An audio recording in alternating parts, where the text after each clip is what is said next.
Big TV భక్తి సమాచారం WhatsApp ఛానల్లో జాయిన్ అవ్వండి. అన్ని విశేషాలు ఎప్పటికప్పుడు తెలుసుకోండి.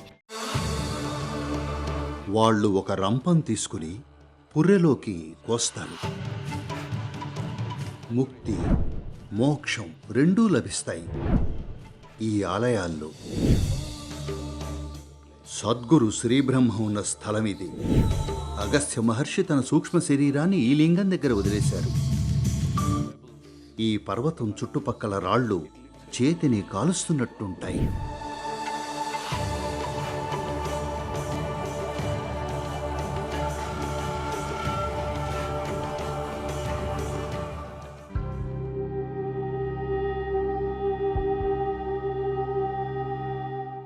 గుప్తకాశీ చాలా శక్తిమంతమైన ప్రతిష్ఠిత క్షేత్రం. శక్తిపరంగా చూస్తే చాలా గొప్ప స్థలం. సద్గురు శ్రీబ్రహ్మ కొంతకాలం ఉన్న ప్రదేశం ఇది.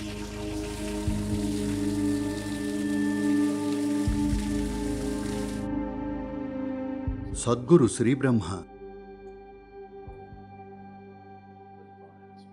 దక్షిణ భారతదేశంలో ఇప్పుడు తమిళనాడు అని పిలువబడే ప్రాంతంలోని వేట్టై కారన్పుదూర్ అనే చిన్న గ్రామంలో పుట్టారు. ఆయనకు తన పూర్వజన్మ గుర్తుకొచ్చినప్పుడు, ఆపై ధ్యానలింగ ప్రతిష్ఠ చేయాలనే తపన పెరిగినప్పుడు తగిన శక్తి, సాధన తీసుకురావడానికి సరియైన వ్యక్తుల కోసం వెతుకుతూ భారతదేశమంతా తిరిగారు. ఒక సందర్భంలో ఆయన నలుగురు యువ సాధకులతో కలిసి కాలినడకన వచ్చారు. అంటే రుద్రప్రయాగ నుంచి నడుచుకుంటూ వెళ్ళాలి. ఆయన కాలినడకనే ఈ నలుగురు యువకులను తీసుకుని కేదార్కు వెళ్ళారు. ఎందుకంటే వాళ్ళు కేదార్లో తమ సాధన చెయ్యాలనుకున్నారు.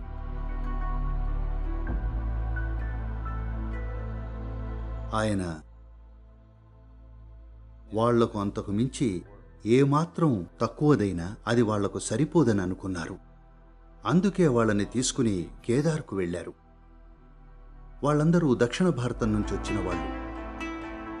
అక్కడ వెచ్చని వాతావరణం ఉంటుంది. చలికి తట్టుకోలేకపోయారు. వెచ్చని దుస్తులు కూడా లేవు. కొన్ని రోజులు అక్కడున్నారు, కానీ ఇక ఉండలేకపోయారు. అందుకే కొంచెం తక్కువ ఎత్తున్న ప్రదేశానికి వచ్చేశారు.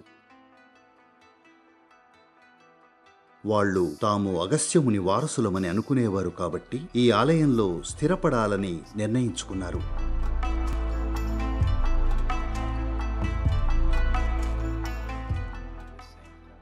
ఇదే ఆలయంలో ఉండే ఏర్పాటు చేసుకున్నారు. 3.5 నుంచి 4 నెలల పాటు ఇక్కడే ఉండి సాధన చేశారు. తర్వాత వాళ్లలో ఇద్దరు ఆ సాధనని సద్వినియోగం చేసుకుని పరిపూర్ణతను పొందారు. వెళ్ళిపోయారు. శరీరాన్ని వదిలి వెళ్ళిపోయారు.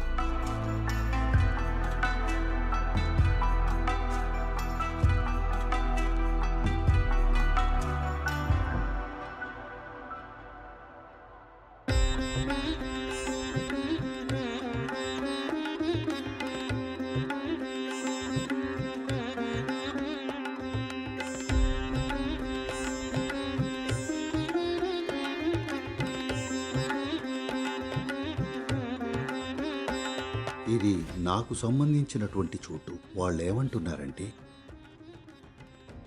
దాదాపు 6000 సంవత్సరాల క్రితం స్వయంగా అగస్త్యమునే దీన్ని ప్రతిష్ఠించారు. ఇది నిన్ననే చేసినట్టుగా ఉంది. ఇది పూర్తిగా చెక్కు చెదరకుండా ఉంది.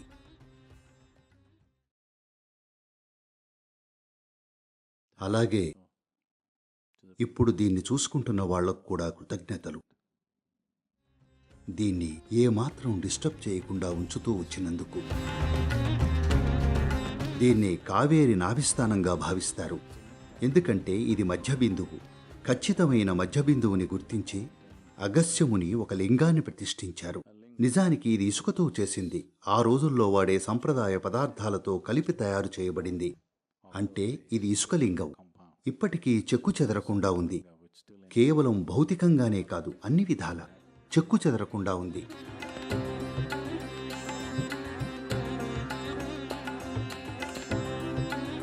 అగస్త్యముని తన సూక్ష్మ శరీరాన్ని ఈ లింగం దగ్గరే వదిలేశారని నమ్ముతారు.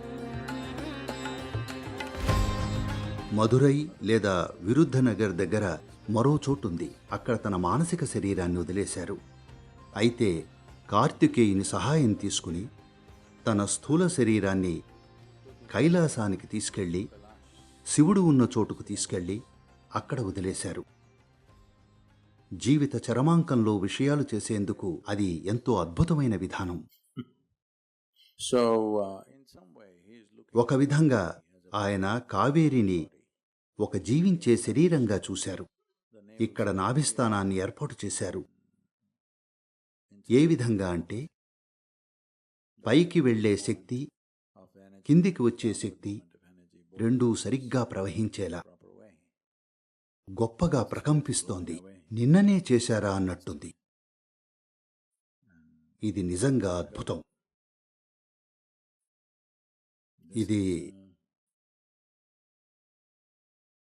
ఇది మన వారసత్వం.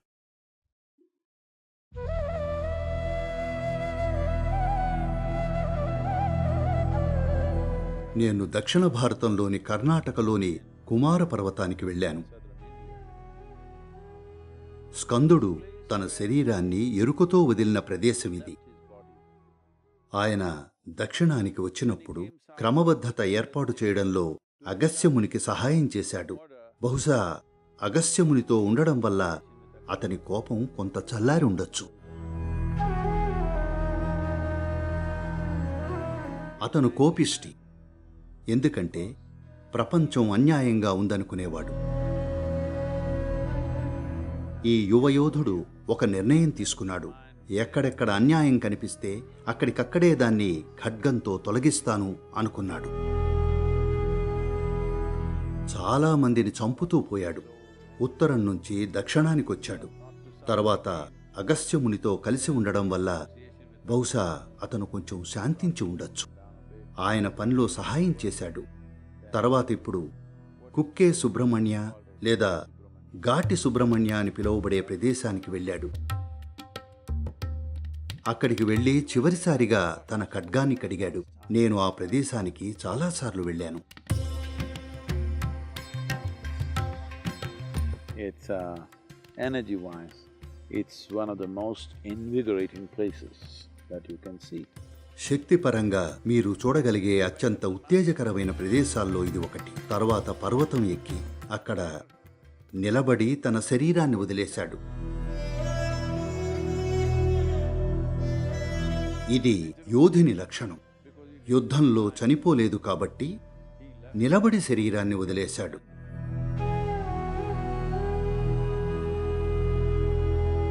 యోగులు శరీరాన్ని వదిలేయాలనుకున్నప్పుడు సాధారణంగా కాళ్ళు ముడుచుకుని కూర్చుంటారు. ఎందుకంటే శక్తులు విడిపోవడం మొదలైనప్పుడు స్థిరత్వం అవసరం.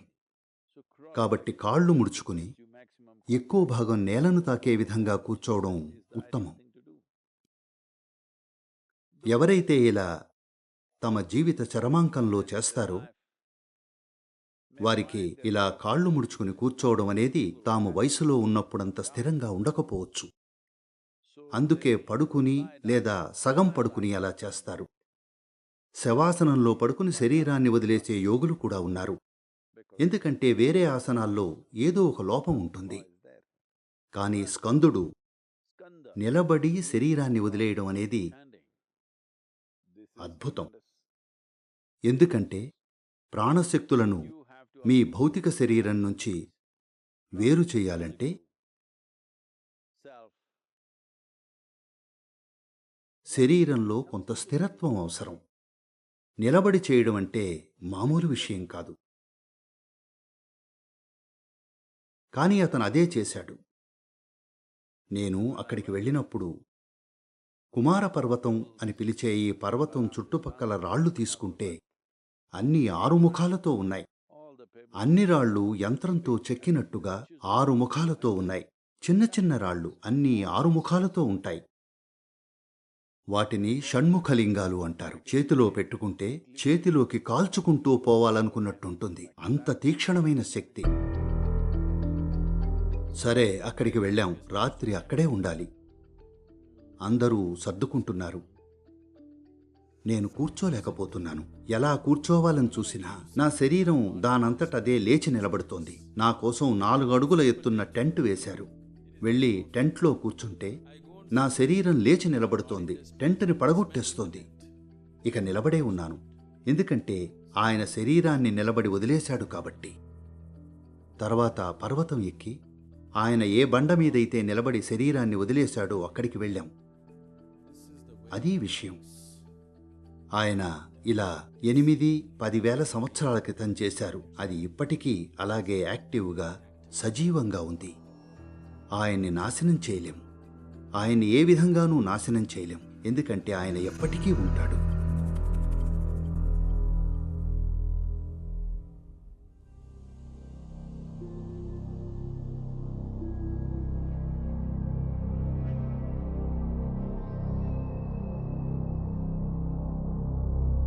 భారతదేశంలో ఒక యోగిని ఉండేది.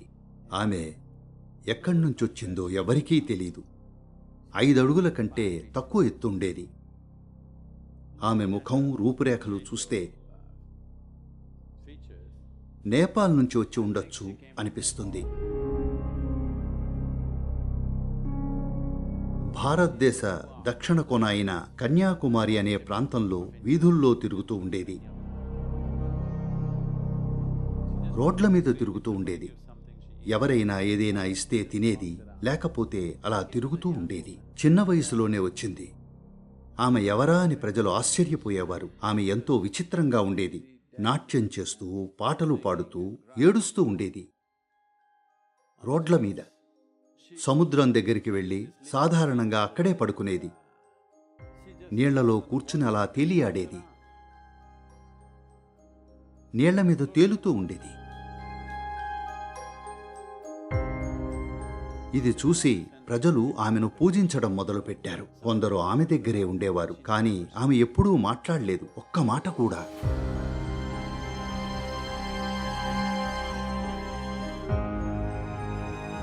ఆ ప్రదేశానికి దగ్గరలో ఒక పర్వతం ఉంది. ఒకసారి నేనక్కడ బస చేస్తున్నాను. ఎవరో నాతో ఆమె పేరు మాయమ్మ అన్నారు.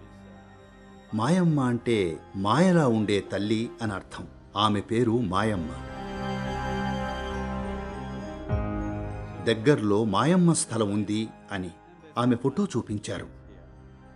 ఫోటో చూడగానే నేను అక్కడికి వెళ్ళాలి అనుకున్నాను.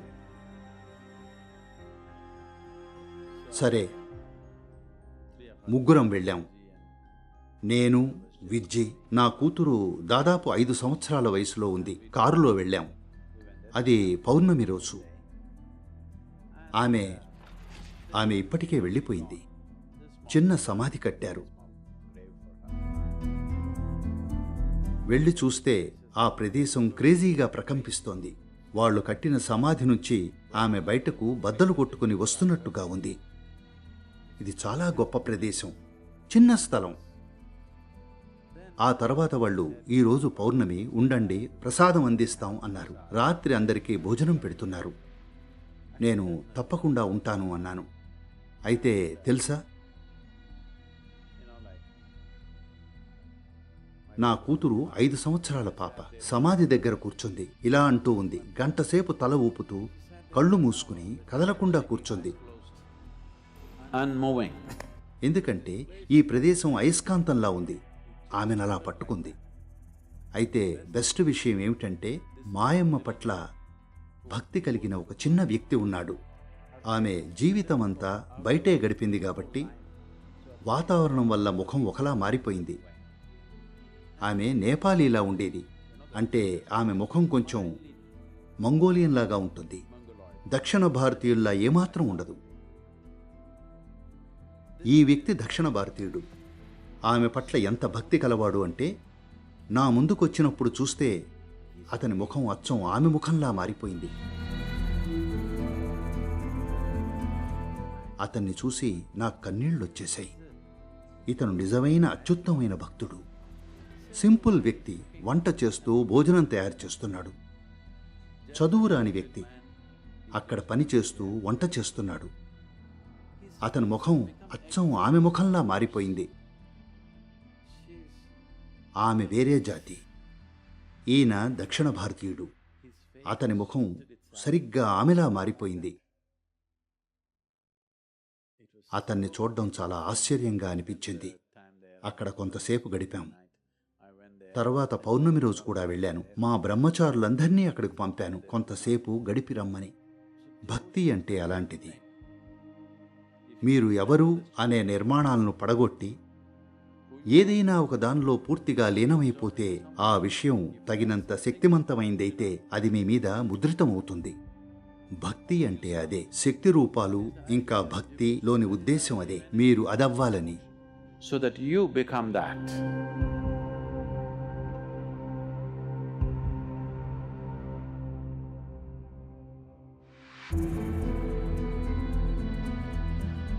కన్నడంలో కూట అంటే కూటమి,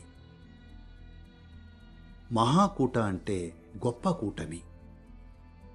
So నేను అక్కడికి వెళ్ళాను. ఇది చాలా గొప్ప ప్రదేశం. దీన్ని అర్థం చేసుకోవడానికి చాలా మార్గాలున్నాయి. నేను అన్ని మార్గాల గురించి చెప్పను, ఒక సులభమైన మార్గం గురించి చెప్తాను. ఈ సౌరమండలంలో ఇక్కడ జీవాన్ని తయారు చేసే చాలా అంశాలున్నాయి. వీటిలో మనం దీన్ని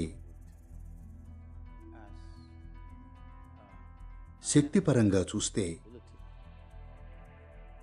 మనం 114 చక్రాల గురించి మాట్లాడుతున్నాం. కాబట్టి ఇది ఒక మహాకూట.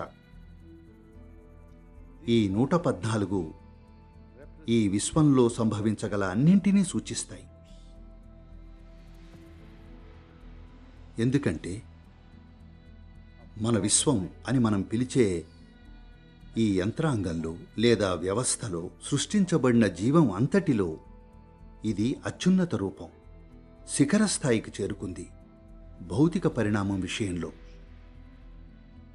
అంటే చోటు చేసుకోగల అన్ని లక్షణాలు లేదా అన్ని పార్శ్వాలు ఇక్కడున్నాయి.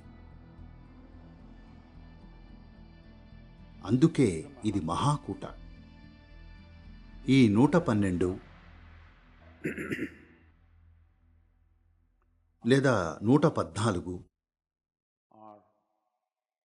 7 పార్శ్వాల చేత సూచించబడతాయి. సాధారణంగా మనం 7 పార్శ్వాల గురించి మాట్లాడటం వాటిని 7 చక్రాలతో సూచిస్తాం. నిజానికి అవి 112 లేదా 114, కానీ 7 గురించి మాట్లాడతాం. ఎందుకంటే వాటిని 7 వర్గాలుగా లేదా 7 పార్శ్వాలుగా విభజించాం.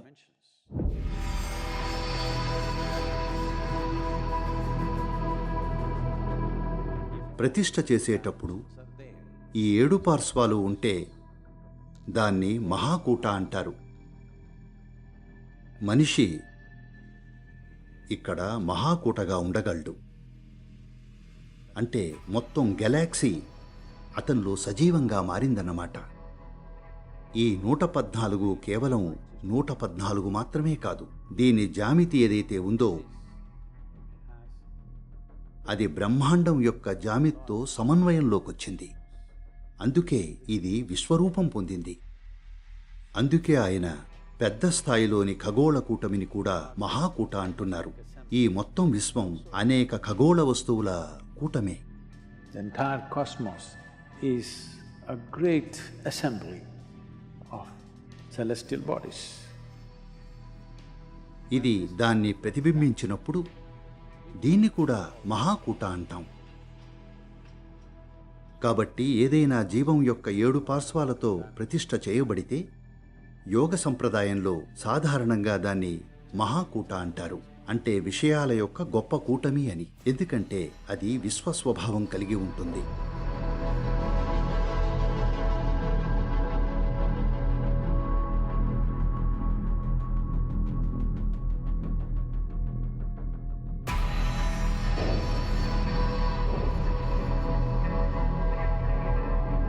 శివుడు విశ్రమించిన ప్రదేశాలన్నింటినీ కైలాసం అని పిలుస్తారు. ఎందుకంటే ఆయన అసలు నివాసం కైలాసం. ఆయన ఎక్కడెక్కడికి వెళ్లి విశ్రమించాడో ఆ ప్రదేశాలన్నింటినీ కైలాసం అని పిలుస్తారు.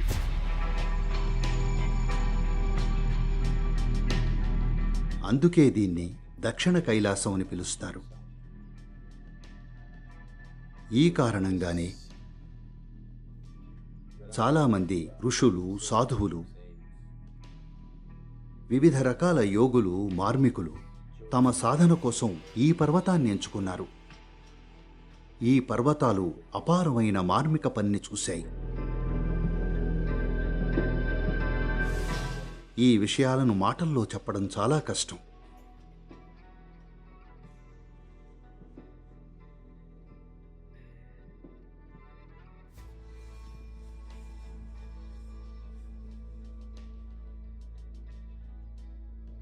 చాలామంది సిద్ధులు ఈ పర్వతాల్లో నడయాడారు. తమ జీవితంలో చాలా సమయం ఇక్కడే గడిపారు. అన్నింటికన్నా ముఖ్యంగా నాకు ఇది నా గురువుగారు నడయాడిన పర్వతం. ఆయన తన శరీరాన్ని వదిలేయడానికి కూడా ఈ పర్వతాన్నే ఎంచుకున్నారు, పైన 6వ కొండ మీద. అందుకే నాకు ఇది ఆలయం లాంటిది, పర్వతం లాంటిది కాదు. ధ్యానలింగాన్ని ప్రతిష్ఠించడానికి స్థలం కోసం వెతుకుతున్నప్పుడు అన్ని చోట్ల తిరిగాం. వాళ్ళు నాకు రకరకాల స్థలాలు చూపించారు. సిటీ లోపల, సిటీ బయట, ఇక్కడ అక్కడ, ఆ పర్వతం, ఈ పర్వతం. నేను చూసి అంతా బాగుంది, కానీ ఇది కాదు అనేవాణ్ణి. దాంతో వాళ్ళు విసుగు చెందేవారు. సద్గురు అసలు ఏదైనా ఒప్పుకుంటారా అని. ఒకరోజు అలా వెళ్తుండగా ఒక్కసారిగా 7వ కొండ శిఖరం కనిపించింది. అక్కడే ఆగిపోయాం. ఇక అప్పట్నుంచి ఈ విషయంలో ఏ సందేహం లేదు. నేను ఆ ప్రదేశానికి వెళ్ళి ఇదే సరియైన స్థలం అన్నాను. ఆ తర్వాత 11వ రోజున అది ఈషా ఫౌండేషన్ పేరు మీద రిజిస్టర్ అయింది. అప్పట్నుంచి వెనక్కి తిరిగి చూడలేదు. ఇది ఎందుకు చెప్తున్నానంటే, చాలామంది యోగులకు, మార్మికులకు వాళ్లలో ఉన్నది వాళ్లకు తెలిసింది ప్రజలతో పంచుకోవడం అనేది జరగనే లేదు. వాళ్ల వద్ద ఉన్నదంతా డౌన్లోడ్ చేసుకోగలిగిన వ్యక్తి దొరకడం చాలా కష్టం. అందుకే సాధారణంగా వాళ్ళు ఎలాంటి ప్రదేశాలకు వెళతారంటే, ప్రజలు తేలిగ్గా వెళ్ళలేనివి కానీ వెళ్ళగలిగేవైన ప్రదేశాలకెళ్ళి వాళ్ల జ్ఞానాన్నంతా శక్తి రూపంలో డౌన్లోడ్ చేస్తారు. సాధారణంగా పర్వత శిఖరాల మీద ఉంచుతారు. ఇదే కైలాస పర్వత ప్రాముఖ్యం. కైలాస పర్వతాలు ఈ భూమి మీదే అతిపెద్ద మార్మిక గ్రంథాలయం లాంటివి. దీంతో పోల్చదగిన ప్రదేశం మరోటి లేదు. ఇది చిన్న గ్రంథాలయం. క్వాలిటీ విషయంలో ఏమాత్రం తక్కువ కాదు, కానీ చాలా చిన్న గ్రంథాలయం. కాబట్టి ఈ పర్వతాల్లో చాలా గొప్ప ప్రకంపన ఇంకా జ్ఞానం ఉంది. తర్కబుద్ధికి ఇది అర్థం చేసుకోవడం చాలా కష్టం. నాకు తెలియంది పర్వతానికి ఎలా తెలుస్తుంది? ఈ ప్రపంచంలోని చాలా రాళ్లకు ఎవరైనా తెలుసుకోగలిగిన దానికన్నా ఎంతో ఎక్కువ తెలుసు. మీరు కైలాస పర్వతానికి వెళితే అది అలాగే ఉంటుంది. ఇది కూడా అంతే గొప్పది. మీరు పైకి వెళ్తే The mystical dimensions of life which could not be logically expounded. జీవం తాలూకు కోణాలు తర్కంతో వివరించలేనివి, అనుభవపూర్వకంగా మాత్రమే అందించగలిగేవి. అనేక కారణాల వల్ల ఆ విషయాలు జరగడానికి కావలసిన పరిస్థితులు లేకపోవడం వల్ల వాళ్ళు ఎప్పుడూ మనుషుల కన్నా రాళ్లనే ఎంచుకున్నారు.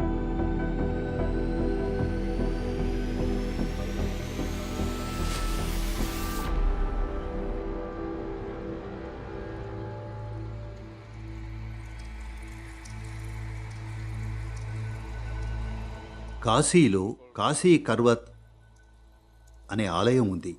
కానీ కాశీ కర్వత్లో ప్రాథమిక ఆచారం ఏమిటంటే కర్వత్ అంటే రంపం. వాళ్ళు ఒక రంపం తీసుకుని పుర్రెలోకి కోస్తారు.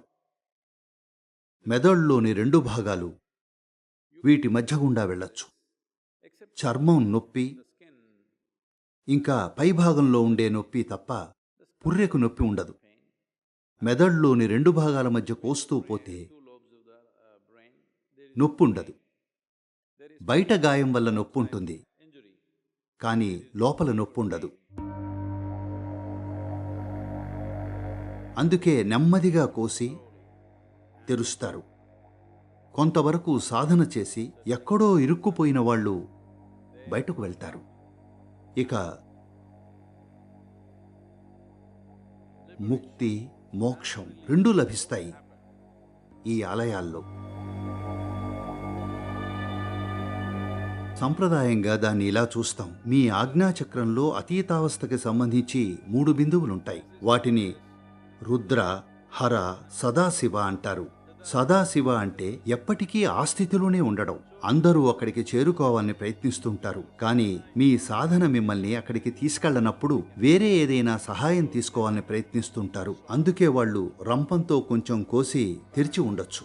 కానీ ఇప్పుడు జానపద కథల్లో వాళ్ళు పూర్తిగా కోసేవారిని చెప్తున్నారు.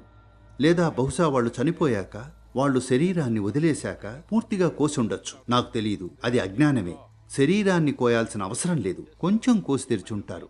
అది ఆ ప్రదేశాన్ని కొంచెం తెరిచే పరికరం అయి ఉంటుంది. ఇప్పుడు దాన్ని నిషేధించారనుకోండి,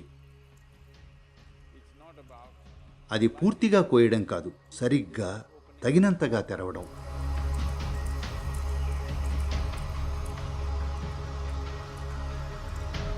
ఒకే ఒక సమస్య ఏమిటంటే, తాకడం ద్వారా అయినా, రంపంతో అయినా, ఏ విధంగా అయినా, అది ఏ విధంగా అయినా మీకు ఏదో ఒక రకమైన ముక్తి జరుగుతున్నప్పుడు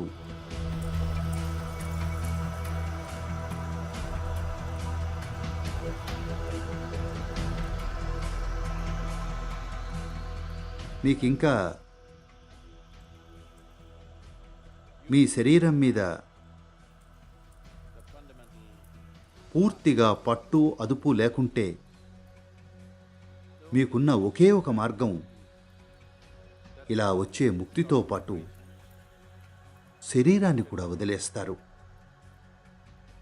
ఎందుకంటే శరీరాన్ని నిలుపుకోవాలంటే దాని మీద మీకు ఒక స్థాయి అదుపు ఉండాలి.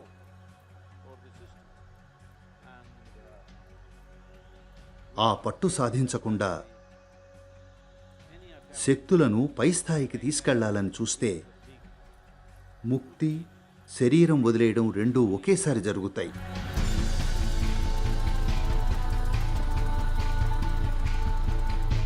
అందుకే ప్రజలకు జీవితంలో అలాంటి కోరిక లేనప్పుడు శక్తులను అలా కదిలించాల్సిన అవసరం లేదు. వాళ్ళు బాగా జీవించాలనుకుంటున్నారు, కానీ ఇప్పుడు కర్వత్ ఆలయానికి వెళుతున్నారు. లేదు, ఇది ఏది ఏమైనా ముక్తి పొందాలనుకునే వాళ్ల కోసం. అంటే అది పూర్తిగా వేరే కోరిక.